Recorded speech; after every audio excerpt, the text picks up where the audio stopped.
नमस्कार, heart attack Bharat देख रहे हैं आप। मैं हूं दिवाकर विक्रम सिंह। कर्नल वीरेंद्र शाही सर जाने माने सैन्य मामलों और रणनीतिक मामलों के जानकार, जो हार्ट अटैक भारत पर प्रतिदिन अपने विचार और उन खबरों पर विश्लेषण देते हैं जो खबरें आपके लिए गुत्थी होती हैं और उनको बहुत ही आसान शब्दों में सुलझाते हैं। खास करके पाकिस्तान और चीन की मक्कारी भरे उनके जो कुछ स्टैंड्स होते हैं, जो कुछ उनकी बातें होती हैं, उस पर वो बहुत स्पष्ट तौर पर वो बातें बताते हैं जो आगे आने वाले समय में सच हो जाती हैं।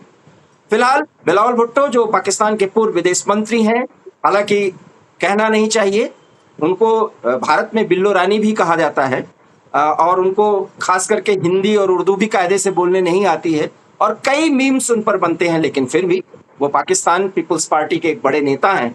उन्होंने एक बयान दिया और बयान में वो मक्कारी झलक रही है कि उनको मसूद अजहर के बारे में लोकेशन इंडिया बता दे तो मसूद अजहर को गिरफ्तार कर लेंगे। फिलहाल वो हाफिज सईद के बारे में कहते हैं, जो दूसरा आतंकी है और जिसको भारत या तो 72 हुरों के पास पहुंचाएगा और या तो उसकी वो फजीयत करेगा जो ऑपरेशन सिंदूर फर्स्ट में नहीं कर पाए, क्योंकि ये भारत ने वादा कर लिया है। बहरहाल क्या स्थिति है और क्यों ऐसा बयान मसूद अजहर और हाफिज सईद को लेकर के मक्कार बिलावल भुट्टो को देना पड़ा, इस पर कर्नल वीरेंद्र शाही सर प्रकाश डालेंगे और साथ ही साथ इससे क्या जियोपॉलिटिकल सिनेरियो बनता है पाकिस्तान के आतंक संबंधी नीति पर, इस पर भी प्रकाश डालेंगे। Over to you sir. धन्यवाद दिवाकर जी। बिलावल भुट्टो को अब फॉरेन मिनिस्टर हैं नेबरिंग कंट्री के, पर मुझे उनका बड़ा पैरेलल लगता है हमारे राहुल बाबा की तरह, और मैं उनको वो पाकिस्तानी पप्पू ही समझता हूँ। और हैं क्लेवर, हैं शार्प, हैं पेरेंट्स, अच्छी बैकग्राउंड है, मदर प्राइम मिनिस्टर रही हैं, नाना प्राइम मिनिस्टर रहे हैं, तो पर फिर भी वो मैच्योरिटी पॉलिटिकल मुझे नजर नहीं आती। जिस तरह के बयानात वो देते रहे कि या खून बहेगा या पानी बहेगा, और उसके बाद फिर ठंडे भी हो गए, उसके बाद फिर रिकवर किया, और ये नदियां हमारी हैं, और तो कुछ कोऑर्डिनेशन नहीं है मेरा ख्याल उनकी बातचीत का आपस में। एक बार क्या कह जाते हैं, दूसरी बार क्या कहते हैं। अब जो उन्होंने ये दो बातें कही हैं, जहाँ तक टेररिस्ट का सवाल है, मैं समझता हूँ कुछ तो जो वर्ल्ड ओपिनियन हमारे शशि थरूर और इनकी पार्टी ने जाकर संसार में बनाया है, कहीं ना कहीं मुझे उसका प्रभाव लगता है। वरना अचानक ही उठकर और दहशत गर्दियों के लोकेशन बताना शुरू कर देना, कौन जेल में है, कौन जेल के बाहर है, और कौन पाकिस्तान में है और कौन अफगानिस्तान में है, तो इतनी ये सब डिटेल की आवश्यकता नहीं थी। कोई टॉपिक भी नहीं चल रहा था, कोई हमने डिमांड भी नहीं की थी कि इनको पेश करिए। अचानक ये चीज विदाउट बैकग्राउंड या रेफरेंस आने का मतलब है कहीं ना कहीं से तो उनको कुछ ग्लोबल प्रेशर का एहसास हुआ है कि ये दहशतगर्द जो उनके इलाके में पल रहे हैं, ये अब क्लियर हो गया है, बात छुपी नहीं रही है सर एक दूसरा विदेश, जी सर, आप अपनी बात पूरी कर लीजिए। दूसरा एफएटीएफ का भी अब वो ग्रे लिस्ट और ब्लैक लिस्ट का भी चक्कर चला हुआ है, तो अपने आप को बड़ा वो, नाम तो पाकिस्तान है पर शायद पाक साफ अपने आप को दिखाने का प्रयास भी कर रहे हैं। सर एक विदेश मामलों के एक जानकार से मैं बात कर रहा था और खुद भी मैं एक जो अनुभव के आधार पर पाकिस्तान को मैं जितना समझ पाता हूं सर, मुझे ऐसा लगता है कि एक तो एफएटीएफ का मामला और दूसरी अभी उनको सिक्योरिटी काउंसिल का अस्थायी अध्यक्ष चुना गया है। उनकी बारी थी अल्फाबेटिकली, तो अभी अध्यक्ष भी चुने गए हैं और साथ ही साथ अमेरिका की गोद में खेल रहे हैं और बारी बारी से उनका कोई नेता, या अभी फील्ड मार्शल ही पहुंचे थे, अब वहां के वायुसेना चीफ भी पहुंचे हैं, ये सब हाजिरी लगा रहे हैं। ऐसा लगता है कि ट्रंप एडमिनिस्ट्रेशन का वो पदाधिकारी जो उनसे बात कर रहा होता है, ट्रंप सहित, वो उनको बोलता है कि देखिए हम गोद में तो खिला रहे हैं, लेकिन भारत से जो लड़ाई आप लड़ रहे हैं उसमें हम बहुत हद तक जिस अंदाज में आप लोग चाहते हैं वैसे सहयोग नहीं कर पाएंगे। शायद ये दबाव बन रहा हो। नहीं, पर चाइना का तो सपोर्ट युद्ध में भी काफी मिला है। जी। यहाँ तक कि अब जैसा कि हमारे उपसेनापति ने भी कहा, वाइस चीफ ने बड़ी क्लियर शब्दों में, कि हमारी वेपन्स की लोकेशन और डिस्टेंस दोनों चीज उनको पास ऑन कर रहे थे कि हमारे कौन कौन से हथियार कहाँ लगे हैं, और उनके कोऑर्डिनेट्स मिलने से, वेक्टर कहते हैं उनको, उससे तो वो सीधा हमारे उन हथियारों के ऊपर एंगेज कर सकते थे, फायर कर सकते थे, उन्हें डिस्ट्रॉय कर सकते थे। हम्म। वो बात और है कि हमारी सुरक्षा प्रणाली को हमने इस तरह से सेट किया था एआई के जरिए कि वो उस कार्य में कामयाब नहीं हो सके। हम्म। इसी तरह तुर्की के भी कहते हैं कि न सिर्फ उनके ड्रोन आए थे, उनके ड्रोन के ऑपरेटर्स भी आए थे। जी। नहीं इस सर, तरह की चाइना के सहायता बारे उन्हें चाहिए। चाइना के बारे में तो हमें पता ही है, चाइना तो कर ही रहा था। लेकिन चाइना युद्ध के बाद जिस तरीके से मुनीर और इन सब की हाजिरी लग रही है, बिलावल भुट्टो भी तो गए ही थे अमेरिका, शशि थरूर के जस्ट बाद वो पहुंचे थे, उन्होंने भी एक टूर, भाई भारत की नकल करना, कॉपी करना तो उनकी आदत है, उसी अंदाज में बात करना, उसी अंदाज में व्यवहार करना। और कॉपी पेस्ट के लिए भी, जैसा कि बहुत बड़ी बात कहा था भाईजान अर्थात असदुद्दीन ओवैसी ने, कि नकल के लिए भी अकल चाहिए, कॉपी पेस्ट करने का भी तरीका नहीं मालूम है पाकिस्तानियों को। पता नहीं कैसे असदुद्दीन ओवैसी ये बात भूल गया, लेकिन बात पते की बोला था उस शख्स ने। मैं आपसे ये पूछना चाह रहा हूं सर कि अफगानिस्तान में हो सकता है, इसके मायने समझिए, क्योंकि मक्कार है पाकिस्तान का हर राजनीतिज्ञ या सेना का अधिकारी, चाहे उनका रिटायर्ड अधिकारी हो, भारत के संदर्भ की बात होती है तो वो मक्कारी ही करता है। वो अफगानिस्तान का जिक्र क्यों कर रहे हैं कि मसूद अजहर अफगानिस्तान में हो सकता है? ताकि हम अफगानिस्तान से पूछताछ करें। जो बढ़िया संबंध हमारे अफगानिस्तान जी। से बन रहे हैं, जी। उनमें कहीं ना कहीं कुछ खटास डालें, तो ये तो बड़ा स्वाभाविक सा इसका कारण हो सकता है कि वहां पर खटास डालना चाहते हैं और अपने सर से बला उतार कर उधर फेंकना चाहते हैं। कि एक को तो हम ना नहीं कर सकते, क्योंकि हमने उसको बड़े दिनों से कहा है कि जेल में बंद है। हम्म। उसको तो नहीं कह सकते कि जेल से निकलकर वो किसी दूसरे देश में पहुंच और गया। सर, बड़ी महत्वपूर्ण बात यह है कि हाफिज सईद का तो नाम ले लिया, मक्कारी के अंदाज में मसूद अजहर का भी नाम ले लिया। जैश ए मोहम्मद या लश्कर तैयबा, इनकी क्या स्थिति भारत ने बनाई है, जो उनका ग्राउंड लेवल का जो वर्क था, कि वो कहाँ रह के कहाँ काम कर पा रहे हैं, जो उनके बचे हुए हैं, हालांकि ये सब अभी बचे हुए हैं। कहीं इनको ये लग तो नहीं रहा है सर कि ऑपरेशन सिंदूर कभी भी शुरू हो सकता है एक छोटी सी भी गलती पर, और निशाने पर मसूद अजहर और हाफिज सईद पहले होंगे?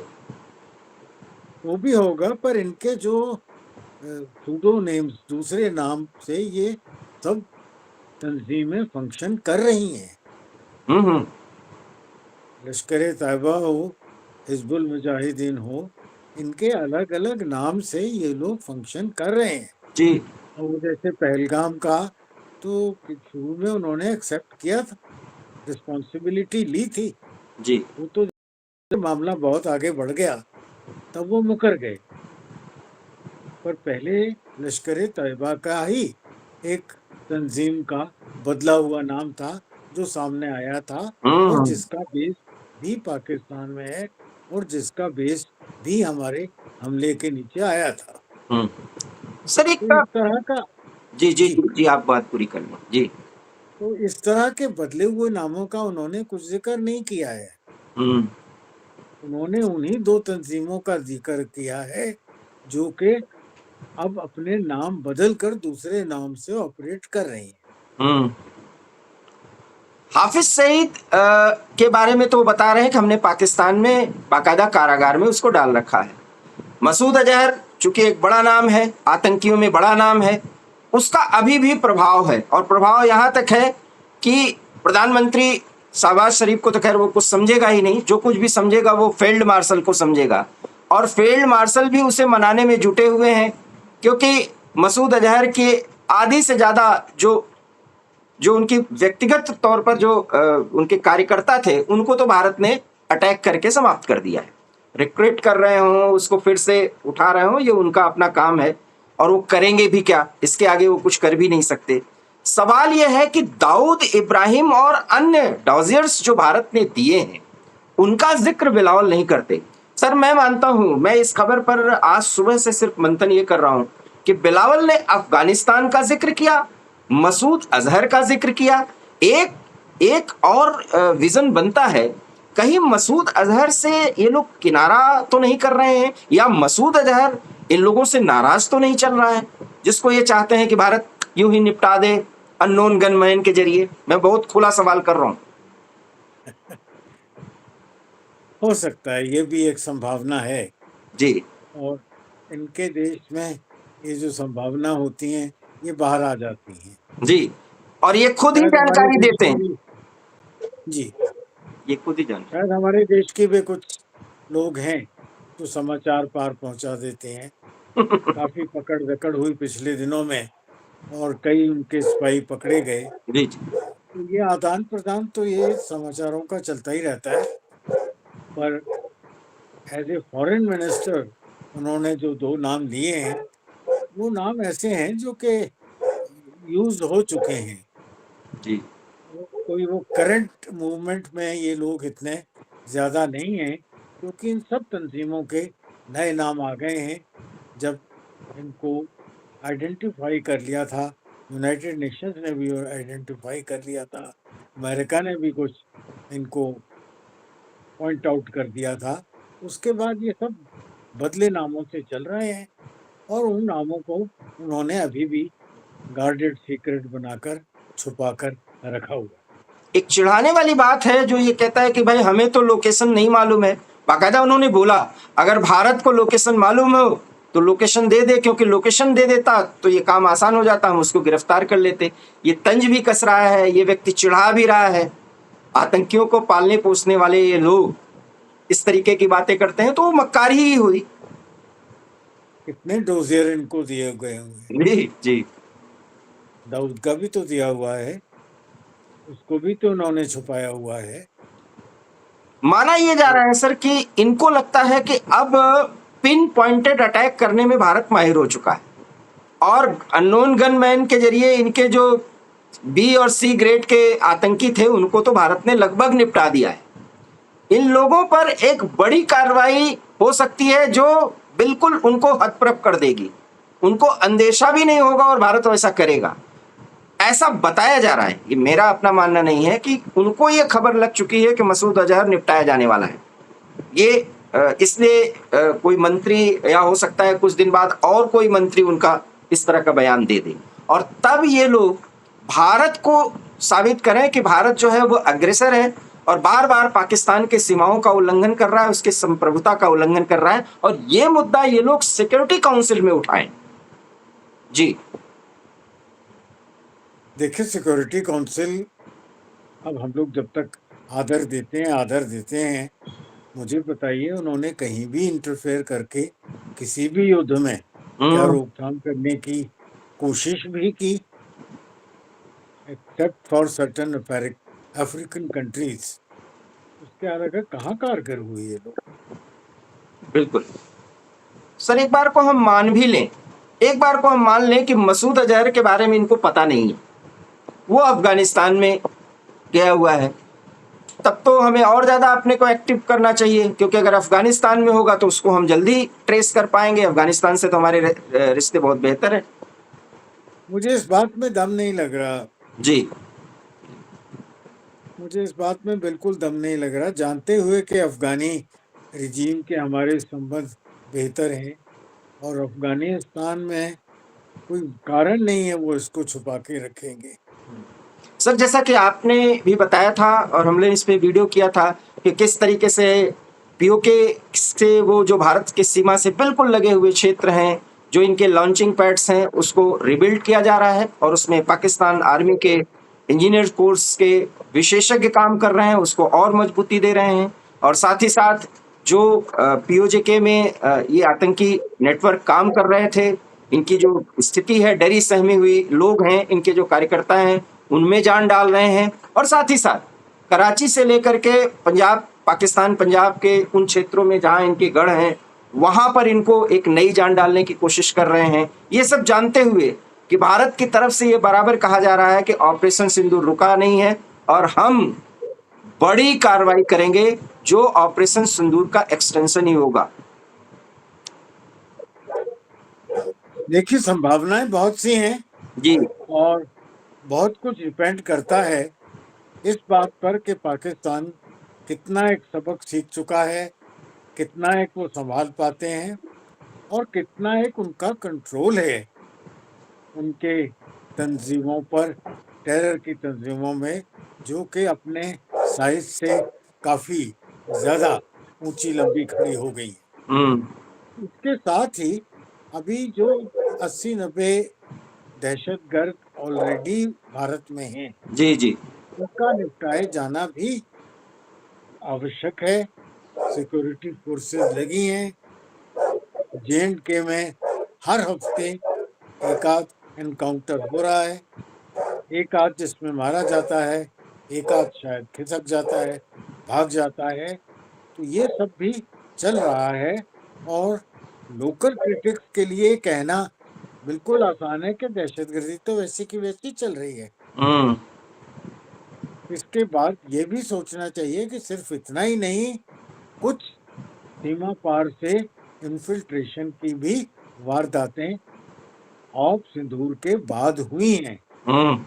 जी जी अब वो या तो वो तंजीम पाकिस्तानी आर्मी के कंट्रोल के बाहर हैं जी या फिर ये मक्कारी और महामक्कारी से अभी बाज नहीं आए हैं। जी इसका समाचार भी मेरे ख्याल हमारी सिक्योरिटी फोर्सेस और इंटेलिजेंस एजेंसीज निकाल लेंगी। और एक साथ ही साथ सर पीओजेके में फिलहाल तो शांति की एक स्थिति है।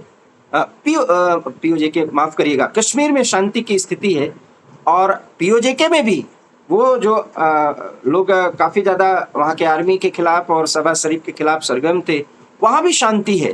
क्या ये अमेरिका का प्रभाव माने सर हम? अमेरिका का प्रभाव तो मेरे ख्याल इतना नहीं होगा जितनी कि मेरे ख्याल वेट एंड वॉच है। जी जी इस तरफ भी उस तरफ भी।